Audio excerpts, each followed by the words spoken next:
শহীদ হয়ে গেছে কারবালার ময়দানে, আমি যাইতেছি।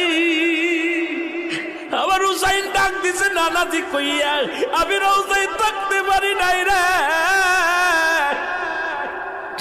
আমি হুসাইনের দেখার জন্য নবীজি রওজা থেকে উঠা গেছি। আলেমরা সর। ইবনে আব্বাস বলে আমি স্বপ্নের মধ্যে দেখেছিলাম আমার রাসূল ডাক দে বলে, মক্কা মদিনার মানুষেরা রে আর ঘুমাস না, আর তোরা ঘরের মধ্যে থাকিস না। আমি নবী রওজায় ঘুমাইতে পারি নাই, কান্না সহ্য করতে পারি নাই। ওদিন আমিও ফাতেমার নদীও না আমি সহ্য করতে পারি নাই। আমার হুসাইন যখন ডাক দিয়েছিল না নাজিয়া মুহাম্মাদ